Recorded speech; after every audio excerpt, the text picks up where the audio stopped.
read those that are around me. During meetings, we'd sit down before the meeting or after the meeting to just chat, and I throw it in gradually, and they start buying into the idea. Now, most of these changes actually came true, but I wasn't the one that brought them to the limelight.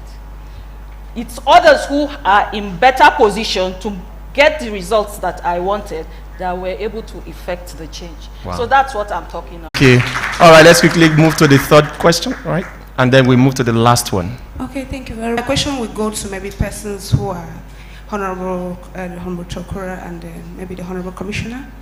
Over the time, I've seen instances where persons come gathering so many huge number of people, telling them how well they will do when they go to the office, but as soon as they're there, they are cut off from the people.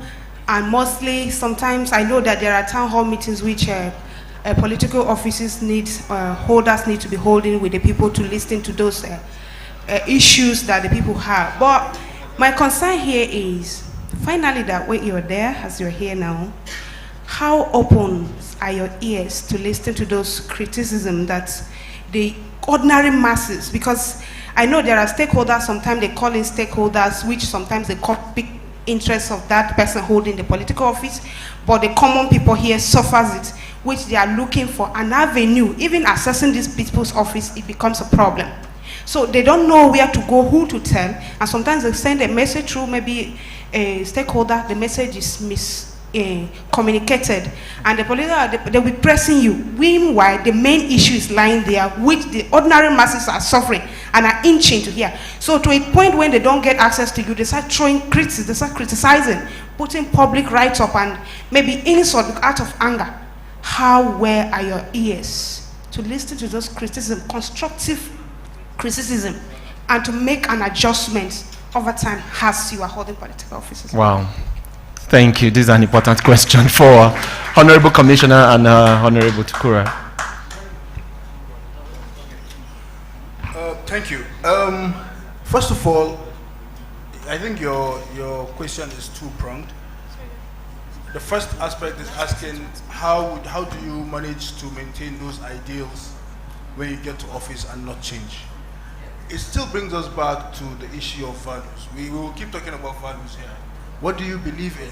Why are you there in the first place? Yeah. Are you there to effect change? Are you there to provide the required leadership? If you are, your values will hardly change.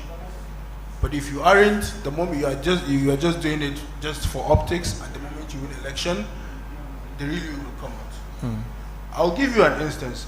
Before the instance, I'll tell you how I operate in my constituency. I have a constituency office.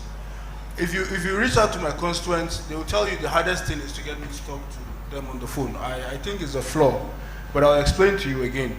As I'm seated here, from the beginning of this session, perhaps I should check. But you see, she can confirm that I've had 30 missed calls. 30 missed calls while I'm here. How is it possible that I speak to everyone? It's not possible. So what you need to do is to put mechanisms in place that would be able to afford the people to reach you.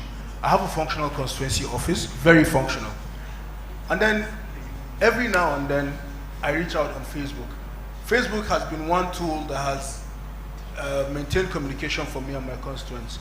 I engage a lot on social media, and I read out criticisms. Some of the best things I've done are from criticisms I've seen about me on social media. I pick them up and fine-tune them to do the right thing. See, so don't say that because you are criticized, don't be hostile about it. Learn from it. Pick it up, dust it, take the good part, leave the bad part. But when you say because this person has said a negative thing about me and you want to go daggers drawn, and you are missing the point. You are missing the point. But pick up those criticisms, do the right thing with them. And that's how you get to achieve these things. Thank you. All right, please, let's put our hands together for him. Honorable Commissioner, just 60 seconds, please. Right, thank you. I want to add